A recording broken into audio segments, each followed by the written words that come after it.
సరే మాకు అవకాశం ఇచ్చిన ప్రజలు, కేసీఆర్ గారు మీరు అనుభవంతులు ఇక్కడ ఉన్నారు, ఏదైనా ఉంటే మీ సలహా తీసుకుంటాం, మాకు ఇవ్వండి, మీ అనుభవాన్ని కూడా తీసుకొని పరిపాలన చేస్తాం, మీ చేసే మనుషుల్ని కొనసాగిస్తాం, తప్పకుండా ప్రతిపక్షంగా మీ సలహా తీసుకుంటాం, మేము ఇచ్చిన హామీలలో కొన్ని ఇబ్బందులు ఉన్నా ఎనుకో ముందు నెరవేర్చే ప్రయత్నం చేస్తాం అనే మాట ప్రజలకు చెప్పాలి. కానీ మొదలు పెట్టుడే విరవీయుడు మొదటి సభలోనే కేసీఆర్ జైలు పంపుతాం, ఏదో దీన్ని విచారణ చేస్తాం, దాంట్లో కేసు పెడతాం. ఒక ప్రభుత్వం అనేది కేసు పెట్టడానికి ఏర్పడుతుందా? ఒక ప్రభుత్వం అనేది ప్రజల ఆకాంక్షలు తీర్చడానికి వస్తుంది. మీరు ఇచ్చిన హామీలు చూసి కోట్లాది మంది ప్రజలు నమ్మి మీకు అవకాశం ఇచ్చి పంపించాడు, కూర్చోబెట్టారు. కేసీఆర్ మొదటి ఉపన్యాసం ఏముంటే 10 ఏళ్ల కింద ఎంత గొప్పగా ఎంత పెద్ద మనసుతో మాట్లాడాడు. ఆంధ్రప్రదేశ్ నుంచి విడిపోయినాం, మనకి ఎవరు శత్రువులు లేరు, మనది మన రాష్ట్రం కొరకు మన ఆకాంక్ష కొరకు వచ్చిన ఉద్యమం అయింది. మనం రాష్ట్రం మనకు వచ్చింది, పక్క రాష్ట్రాలు ఎంతో, ఆంధ్రప్రదేశ్ రాష్ట్రం కూడా అంతే, మహారాష్ట్ర కావచ్చు, కర్ణాటక కావచ్చు, ఒరిస్సా కావచ్చు, దాంతోపాటు ఒక పొరుగు రాష్ట్రం ఆంధ్రప్రదేశ్. అందరితో గౌరవం ఉందాం. అన్ని రాష్ట్రాల ప్రజలు వచ్చి మన దగ్గర ఉంటున్నారు, హైదరాబాద్ లో బతుకుతున్నారు.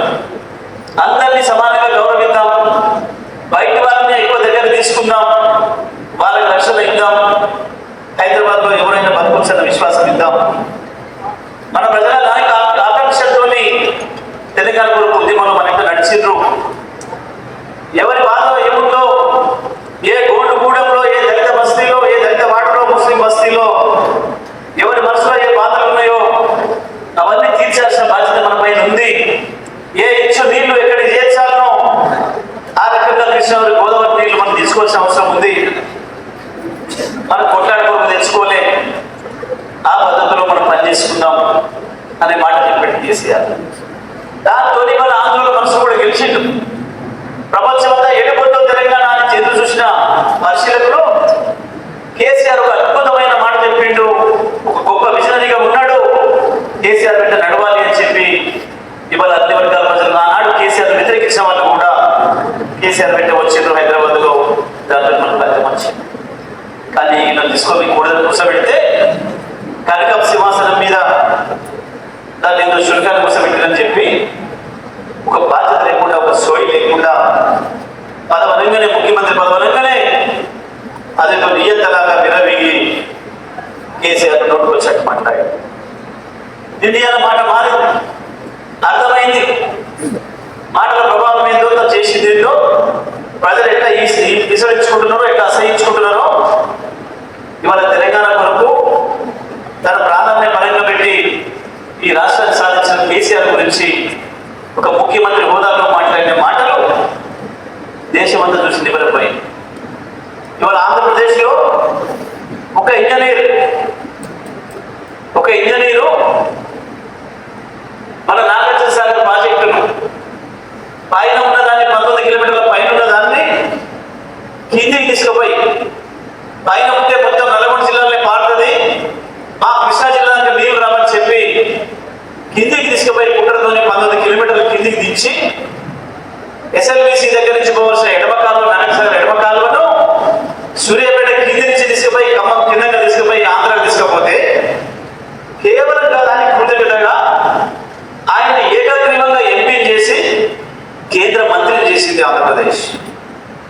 ఏకగ్రీవ ఎంపీ చేసి అన్ని పార్టీలు కూర్చొని ఏదైనా పోటీ పెట్టవద్దు, తెలంగాణ నుంచి మనకు నీళ్ళు తెచ్చిండు కాబట్టి ఏకగ్రీవ ఎంపీ చేయాలని చేసి ఏకగ్రీవంగా చెప్పి తీర్మానం చేసి కేంద్ర మంత్రిని చేశారు. కానీ ప్రాణాన్ని పరంగా పెట్టి తెలంగాణను తెచ్చి తెలంగాణ బతుకులు నింపిన వెలుగు నింపిన కేసీఆర్ ఇంత దుర్మార్గంగా మాట్లాడిన ఈ దుర్మార్గాన్ని ప్రజలు క్షమించే పరిస్థితులు లేదు. అందుకే ప్రజలు మనకి కదులుతున్నారు, నోరు చెప్తున్నారు. ఏం మాటలు ఇవి, ఏం మాట్లాడిండు కేసీఆర్, ఏం అడిగిండు ముఖ్యమంత్రి ఏం మాట్లాడాడు. కేసీఆర్ నా చెవులకు అద్దరుంది, తెచ్చి మెడలు తీసుకుంటారు. టేబుల్ మెడలు తీసుకొని తిరిగేటాడు ఎవడు తిరుగుతాడు? ఎవడు తిరిగేడు ప్రపంచంలో? రాక్షసుడు. కేసీఆర్ని కనుముళ్ళు మీకు గోళీలు ఆడుకుంటారు. కేసీఆర్ని లాభ వీక్తా, కేసీఆర్ని షెడ్డి వీక్తా. ఎన్ని రోజులు పడతాం మనం కూడా? కోపిక పట్టిన కోపిక నశించేది. కార్యకర్తల నుంచి కూడా కోపం వస్తుంది, మా మీద కోపానికి వస్తుంది. సార్ ఏం సార్ వాడు మాట్లాడేది? వాడు ఒకటి లాగుతుంటే ఒక్కసారి కేసీఆర్ లాగి చూపించరాదు, వానికి ఏం చూస్తాడో వాడు మీదవా చూపించిన వారికి ఒకసారి దండం పెట్టుకుంటాడో దర్శనం చేసుకుంటాడో మాట్లాడమంటారు. మేము ఈ మాట్లాడలేము, మాట్లాడక మేము కాదు, మాకు సంస్కారం నేర్పాడు మా నాయకుడు కేసీఆర్, మేము మాట్లాడలేము అని చెప్పినాం. మేము కార్యకర్తలు చెప్తున్నాం, మా పేరు చెప్పి మాట్లాడమన్నారు. ఊరుకోరు కార్యకర్తలు, ఊరుకోరు ప్రజలు, ఊరుకోరు. ప్రతి ఒక్కరికి విజ్ఞత ఉంటుంది, ఓపికగా వచ్చే కాడికి ఊరుకోబడతారు. కేసీఆర్ ఏమడిగట్టు వచ్చి, అన్నా పొలాలు ఎండిపోతున్నాయి, మేము పొలాలలో పోతే రైతులు మొత్తుకుంటున్నారు, ఎండిన పొలాలు నేను తిరిగి వచ్చినా ఒక దిక్కు కరెంట్ సగం ఇస్తలేరు, 9 ఏళ్ళు మీకు కరెంట్ ఇచ్చి తొగ చూయిస్తే మీరు ఇచ్చిన కరెంట్ కూడా సగం ఇయ్యలేకపోతున్నారు, మీరు 5 ఏళ్ళ నుంచి ఇచ్చిన మంచినీళ్ళు కూడా సగం ఇయ్యలేకపోతున్నారు, మళ్ళీ బిందె చేతిలో పట్టుకొని రోడ్డు మీద రావాల్సిన పరిస్థితి వచ్చింది తెలంగాణ ఆడబిడ్డలకు అనే మాట చెప్తే నేను కూడా చూస్తున్నా, నాకు బాధ కలుగుతుంది. 10 ఏళ్లలో చేసిన దాన్ని 100 రోజుల్లోనే నాశనం చేస్తున్నారు.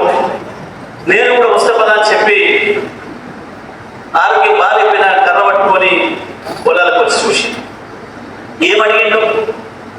ఒక మాట తప్పు మాట అంటే, ఒక మాట ప్రదర్శన అంటే, ముఖ్యమంత్రి గారు నేను వీళ్ళ పొలాలు చూసినా, రైతుల పొలాలు చూసినా, నాకు వాళ్ళకు మాట చెప్పిండ్రు, ప్రతిపక్ష నేతగా మీకు చెప్పమని చెప్పిండ్రు, ఈ ఎండిపోయిన పొలాలు మీ వల్లనే పోయినాయి, మీరు ఇవ్వాల్సిన నీళ్ళు ఇవ్వక నాకు 3 తల నుంచి 4వ తడి నీళ్ళు ఆపిండ్రు, అందుకే ఒక్కొక్క రైతు ఎకరానికి 20-25 వేలు 30 వేలు పెట్టుబడి పెట్టి ఎండిపోయి అప్పుల పాలవుతున్నారు. వాళ్ళ తరఫున నన్ను అడగమన్నారు, ఒక 25,000 రూపాయలు వాళ్ళకు నష్టపరిహారం ఏమని అడుగుతున్నారు. అదేవిధంగా మీరు ఇచ్చిన రుణమాఫీ ఏదైతే ఇచ్చిందో హామీ 2 లక్షలు ఏదైతే 10 నుంచి 15 వేలు చేసి ఇస్తామని చెప్పిండ్రో రైతు బంధు, అది 2 ఇవ్వలేదు, వెంటనే ఏమని అడుగుతున్నారు. ఇవాళ రైతు బంధు రాక, బ్యాంకు పోతే అప్పు రాక, ప్రైవేట్ వడ్డీకి తెచ్చుకొని మళ్ళీ వడ్డీల పాలవుతున్నారు, అప్పుల పాలవుతున్నారు రైతులు. వెంటనే ఇవ్వండి. ఎన్నికల కమిషన్ ఉంది అని చెప్పి మీరు ఆగొద్దు. ఎన్నికల కమిషన్కు నువ్వు ఉత్తరం రాయి, నేను మద్దతు ఇస్తా. ఆనాడు నువ్వు వియోద్ధం రాసినావు, రైతు బంధు ఆపించినావు, కానీ నేను అది చెయ్యను, నాకు ఓట్లతో సంబంధం లేదు, ఓట్లు లెక్క కాదు, నాకు రైతులే ముఖ్యం, రైతుల ప్రాణాలే ముఖ్యం. ఇప్పటికే 200 మంది చచ్చిపోయింది 100 రోజుల్లో, కాబట్టి నువ్వు ఇచ్చేసే ఏం కాదు, 2 లక్షల రుణమాఫీ నేను చేస్తా అని చెప్పి పర్మిషన్ ఇవ్వని ఎలక్షన్ కమిషన్ రాయి, నేను కూడా మద్దతుగా రాస్తా, రాజకీయ తర్వాత చేసుకుందామని చెప్పాడు. ముఖ్యమంత్రి ఏం మాట్లాడాడు? రేపు కేసీఆర్ గారు ఆ 100 మంది, నాకు 200 మంది లిస్టు పంపు, నువ్వు చూస్తా నేను అన్నాడు. 48 గంటల టైం ఇచ్చాడు. 48 గంటలు తీసుకోలే కేసీఆర్, 4 గంటల్లోనే ఉత్తరం రేవంత్ రెడ్డికి పంపిండు. 200 మంది పేర్లు, ఊర్లు, అడ్రస్తో సహా. ఒక రోజంతా మాట్లాడలే. తెల్లారి కేసీఆర్ నీ లాభం ఊడుస్తుంది, లాభం ఊడుస్తుంది, ఇది ఎక్కువ మాట్లాడితే ఏది రైతుల గురించి అడగద్దు, మీరు ఇచ్చిన హామీల గురించి అడగద్దు. ఇక ఆయన నుంచి ఎవడో చెప్పిండట, ఉత్తమ్ కుమార్ రెడ్డి అంటే, ఆయన అరే నేను ముందటున్నోని, ఆయనకంటే ఎత్తు పొడుగున్నోని, నేను కావాల్సింది ముఖ్యమంత్రి గాడింటే నాకెందుకు రాకపోయా. ఎవడో చెప్పిండట జ్యోతిష్యుడు, నువ్వు బాగా మాట్లాడతలేవు, ఆయన ఇష్టం వచ్చిన బూతులు మాట్లాడుతుండవు, నువ్వేం మాట్లాడతలేవు, అందుకని కాట్లేవు అంటాడు. ఆయన చూసి ఈయన మొదలు పెట్టాడు, కేసీఆర్ రండా ముండా పొంద పెట్టలు బాధ పెడతా. ఎవడు రండా? నాగార్జున సాగర్లో నీళ్ళుండి కూడా నీళ్ళు ఇచ్చి రైతులు కాబట్టి నువ్వు రండవు. గోదావరిలో నీళ్లుండి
వచ్చినాక మంచిగా అయినాం, 2 పూటలు అన్నం తింటున్నాం, జర మంచి పట్ట కడుతున్నాం, నెత్తి దూకుంటున్నాం ఎన్ని చెప్పారు.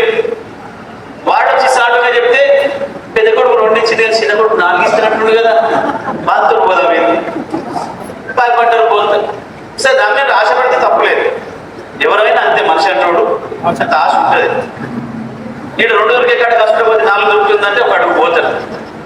కానీ ఇంత మోసం జరుగుతుంది తెలవలేదు. ఈయన అర్థమైంది వాళ్ళకు, అరే వీడు కొడుకు కాదేం కాదు, వీడు రాక్షసుడు దుర్మార్గుడు, వీడు మనం మోసం చేసి వేసుకుపోయాడు. అప్పుడు మళ్ళీ కేసీఆర్ ఎందుకు అనే మాటకు వచ్చింది. రైతులు కేసీఆర్ 10 అయితే ఖాయం చేసిండుగా, ఆడిపోతాయి, వీడు 5 ఎక్కువ అంటుండు కదా, విని చూడతాం. ఒక్కడికి అసుట పోయిద్దాం మనాలు, అసుట పోయి 4 పడ్డారు. 10,000 ఇట్లా పీడికలు 10,000 పక్కన పెట్టు, అసలు 10 రాలేదు, దిక్కులేదు, ఇప్పుడు అసలు 10 ఇస్తలేడు. అర్థమైంది. కేసీఆర్ 1,00,000 వస్తున్నాయి కానీ తులం బంగారం వస్తుండే కదా, తులం అదనకు వస్తుంది కదా, చేపించచ్చు కదా నగ. నెలకి 2,500 ఇయ్యబట్టే బంగారం ఇచ్చేయి. 4 నెలలు కూడా పెడితే 10,000 మళ్ళీ ఏమన్నా చేసి వస్తువు చేయించవచ్చు. పాపం తులం బంగారం పక్కన పెట్టి కళ్యాణ లక్ష్మి 1,00,000 ఇంతవరకు ఇస్తలేడు. ఒక్కటి కూడా వాడు సంతకం పెట్టి ఇచ్చింది లేదు. ఇప్పుడు ఇచ్చే కూడా మా ప్రభాకర్ రెడ్డి సంతకం పెట్టే, నా దగ్గర నేను సంతకం పెట్టి వస్తున్నాయి. ఇప్పటికి కూడా వాడు వచ్చినాక సంతకం పెట్టి ఒకటి ఇచ్చేది దిక్కు లేదు. పోయినాయి. కరెంటు బ్రహ్మాండంగా 1 నిమిషం పొక్కుటిస్తే కరెంటు పోబట్టే ఎప్పుడు వస్తుందో తెలుస్తలేదు, ఎప్పుడు పోతుందో తెలుస్తలేదు. లో వోల్టేజ్ మోటార్లు కాలిపోతూనే ఉన్నాయి. మళ్ళా మోటార్ల షాపులకు, జనరేటర్ షాపులోనికి, ఇన్వర్టర్ షాపులో మళ్ళీ గిరాకీ పెరిగింది. కాంగ్రెస్ పార్టీ గిరాకీ వచ్చిందో వాళ్ళకంటే గిరాకీ వచ్చింది. అంతే జరిగింది. ఇలా ప్రజలు మేల్కొన్నారు, ప్రజలు బ్రహ్మాండంగా అర్థం చేసుకున్నారు. 100 రోజుల్లోనే వీడి దొంగని, వీడి ఇచ్చిన హామీలని, మోసం మాటలని నిన్న ఆయన సెక్యూరిటీ నిన్న బహిరంగానే చెప్పాడు. మరో విలేకరు ఇంటర్వ్యూ చేస్తే, మరి కర్ణాటకలో మీరు 6 హామీలు ఇచ్చి మోసం చేశారు కదా, ఆడ మీ పార్టీ మొత్తం ముసుకపోతుంది, మరి తెలంగాణలో కూడా పట్టే చేస్తావా అని అడిగింది. నేను కాముష మాట్లాడే, ఇప్పుడు నేను ఓట్ల కొరకు వచ్చిన, అయినా నేను ఇచ్చిన హామీలను నెరవేరాలంటే 25 ఏళ్ళు పడుతుంది. రేవంత్ రెడ్డి సాఫ్గా చెప్పాడు, బహిరంగ చెప్పాడు, 25 ఏళ్ళు పడుతుంది. ఓడిస్తాడు. ప్రజలకు ఇచ్చినంత మాత్రం మాటిస్తే చేయాలనుకుందా? ఇది మాట్లాడుతున్నాడు. ఇంత నిస్సిగ్గుగా, నిర్లజ్జగా, ఇంత బహిరంగంగా ఎవరు చెప్పాడు ఈ దేశంలో, ప్రపంచంలో చెప్తున్నాడు. నిజమే, మరి ఇటువంటి ముఖ్యమంత్రిని ఎవరు చూడలే మనం. వాస్తవానికి ముఖ్యమంత్రి స్థాయి లేదు, హోదా లేదు. కొన్నిసార్లు మనం చూస్తాం సినిమాలలో, హీరో ఉంటాడు, విలన్ ఉంటాడు. అప్పుడప్పుడు హీరో పడిపోతాడు, విలన్ కాడే కొడుతా ఉంటాడు, తడుతుంటాడు. ఈతలో మీకు కోపం వస్తుంది, అరే లేచి ఇట్లా కొట్టకపోయా, అట్ట కొట్టకపోయా, వాడు విలన్ కాడు కొడుతుంటే కింద పడబట్టి ఏంటి అని. చివరికి మళ్ళీ హీరోనే గెలుస్తాడు. ఇవాళ కూడా చివరికి కేసీఆర్ గెలుస్తాడు. టెంపరీగా వచ్చి ఆడ కూర్చున్న విలనే తప్ప హీరో కాలేడు. హీరో కావాలంటే ప్రజల మనసులో ఉండాలి, ప్రజలు ఇష్టపడే నాయకుడు కావాలి, ప్రజల కొరకు త్యాగం చేసే నాయకుడు కావాలి. ఆ త్యాగం తెగింపున్న నాయకుడు కేసీఆర్ తప్ప ఈ రాష్ట్రంలో ఎక్కడం లేదు. స్పష్టంగా మనకు తెలుసు, ప్రజలకు అర్థమైంది. ఇక ఎప్పటి నుంచి పోయేటోళ్ళు వాళ్ళ గురించి అయితే తక్కువ మాట్లాడుకుంటే అంత మంచిది. మనం పాపం మలేషియానేమో దేశ పాలేషన్ అడ్డం నీళ్ళు, దానికి పాలేషన్ నీళ్ళు వాడు అందరికి.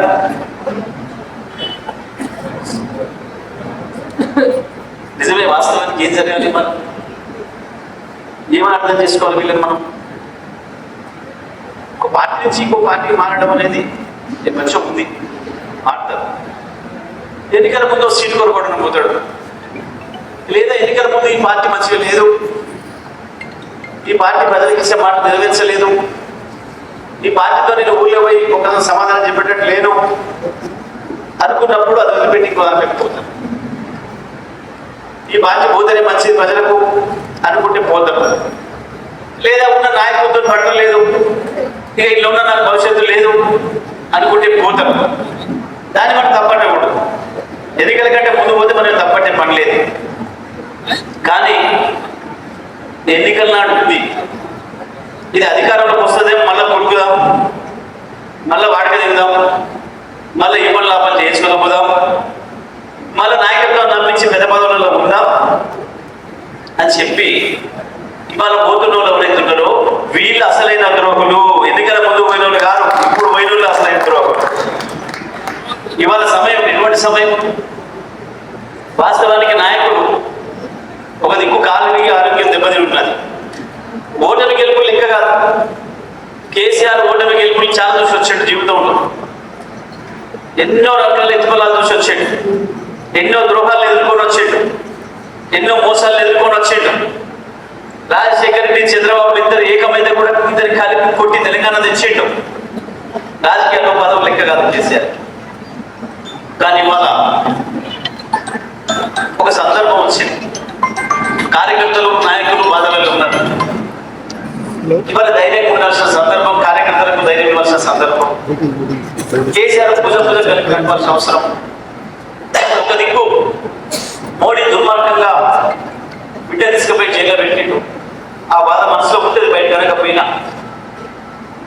మరి అవసరం వచ్చింది, ప్రజల అవసరం వచ్చింది, ఎన్నికల అవసరం వచ్చింది, ప్రజలు ఇబ్బందులు ఉన్నారు, కరువు వచ్చింది, వాళ్ళకు ధైర్యం ఇవ్వాల్సి వచ్చింది. పరిమాణ ప్రభుత్వంతో ఇది సాధ్యం కావట్లేదు. ఒక నాయకుడిగా కేసీఆర్ విశ్వాసం ఇవ్వాల్సిన సందర్భం వచ్చింది. ఈ టైంలో కేసీఆర్తో బాగుపడ్డోళ్ళు నేను ఈ పరిమాణంలో తీసుకొచ్చి ఇంత పెద్ద అంతరం ఇచ్చిందో. వాస్తవానికి మల్లేష్ అని చెప్పినట్టు అలా ఎవడు సర్పంచ్ అయ్యేటోడు కాదు. కానీ ఈ రాష్ట్రంలో కేసీఆర్ తర్వాత అంతటి ఉన్నతమైన పదవులు ఇచ్చిండు.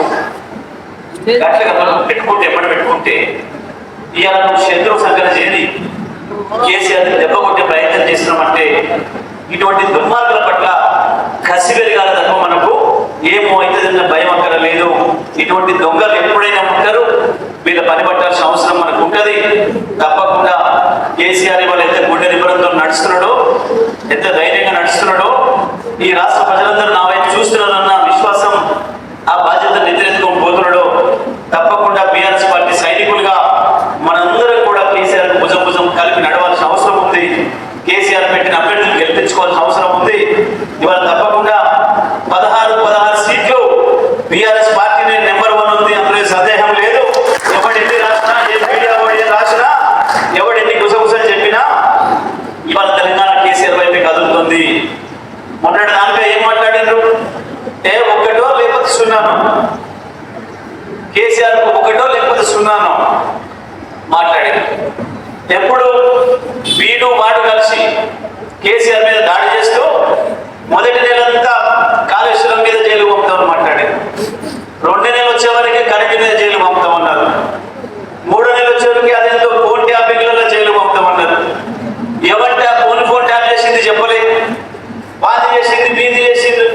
మరి ఎవరు చేసి ఏం చేసిండు, ఎవరి చెవులో ఏం తెచ్చిండు, ఎక్కడ లెక్క లేదు. ఎవడొచ్చి నాకు చేసిన చెప్పినోడు లేడు. ఆఖరికి వచ్చేవారికి ఏం మాట్లాడినారు? పెళ్ళ పొగలే కూడా విన్నారు, పెళ్ళ పొగల మాటలు కూడా విన్నారు మాట్లాడి. అదే నిజమే, ఎవరు పెళ్ళ మాట్లాడుతుంది, నీ పెళ్ళ ముచ్చట దగ్గర మాకెక్కడ మాకే అవసరం. ఎవరు పెళ్ళతో మాట్లాడు కూడా ఏమక్కర ఇది ఏం చేసేది ఉన్నది, అది తేలిపోయింది. వరుసగా అన్ని తేలిపోయిన కేసీఆర్ వెంట్రుగా కూడా మిగలమనే విషయం అర్థమైపోయింది. ఒక్క దాంట్లో కూడా కేసీఆర్ మల్లెపూర్ లాగానే ఉన్నాడు, అట్లనే ఉంటాడు. కేసీఆర్ టచ్ చేయడం సాధ్యం కదని తేలిపోయింది.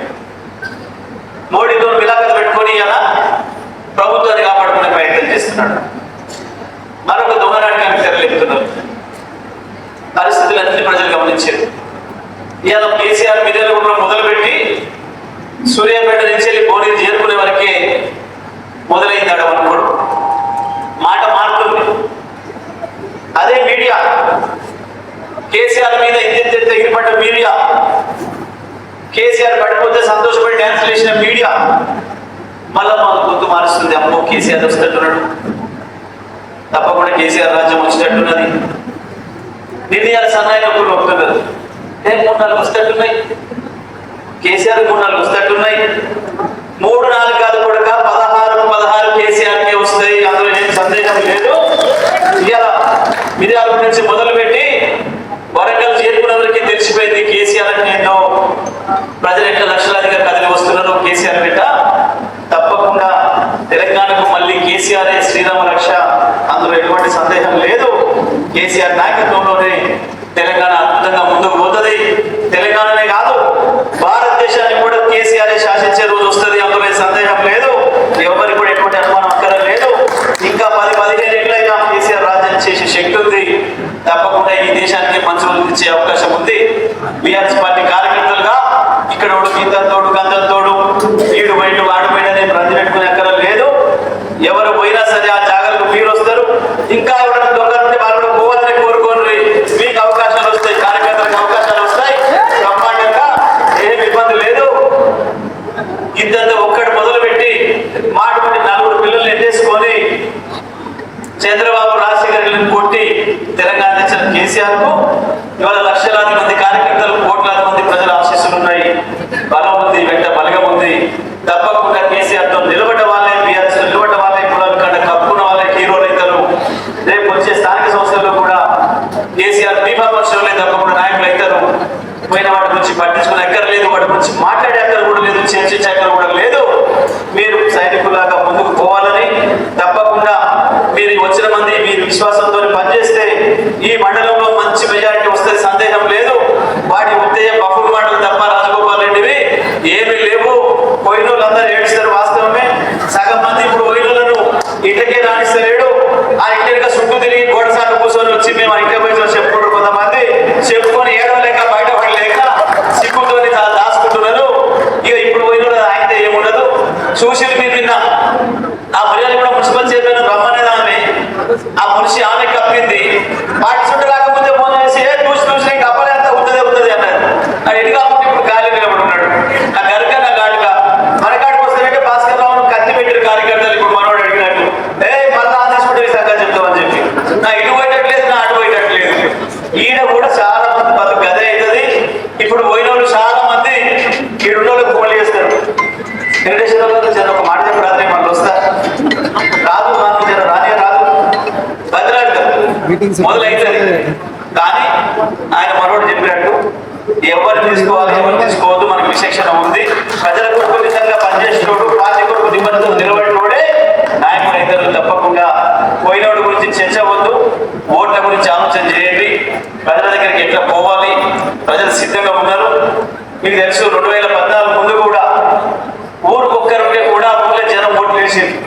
కేసీఆర్ జెండా పట్టుకొని నిలబడితే చాలు, కార్యకర్తలు పట్టుకొని నిలబడితే చాలు, ప్రజలు ఓట్లు వేసింది బ్రహ్మాండంగా. ఆనాడు కేసీఆర్ పరిపాలన ఎట్లుంటుందో ఇంకా తెలియదు. కానీ కేసీఆర్ ఏదో తెలిసింది. కేసీఆర్ ఇంకొక రకం కూడా అదృష్టవంతుడు. వాస్తవానికి బతుకున్నాక ఎవరిని పొగడు. అయ్యో ఆయన ఉంటే బాగుందని ఎవరిని అనుకుంటాం. ఒక ఆయన మంచి పని చేసి చచ్చిపోతే అనుకుంటాం. కేసీఆర్కి ఎంత అదృష్టం అంటుందంటే అధికారమైన 100 రోజులకే కేసీఆర్ ఉంటే బాగుండు, కేసీఆర్ ఉంటే బాగుండని కాడికి వచ్చేది. అట్లా కూడా అదృష్టవంతుడే మన సార్. కాబట్టి ఏమి ఇబ్బంది లేదు. తప్పకుండా కేసీఆర్ సైనికులుగా అందరం నిలబడతాం. ఈ మండలంలో బ్రహ్మాండమైన మెజార్టీ తీసుకొద్దాం. వస్తాయి. నాంపల్లి మరిగూడలో కూడా మొన్న మరిగూడ మండలమే కదా గెలిపించింది, మొన్న మంచి మెజారిటీ ఇచ్చింది లాస్ట్కి. తప్పకుండా అదే పద్ధతుల్లో ఇంకా అంతకు మించిన మెజారిటీ ఈసారి వస్తుంది. ఆ బఫుల సంగతి తేలిపోయింది.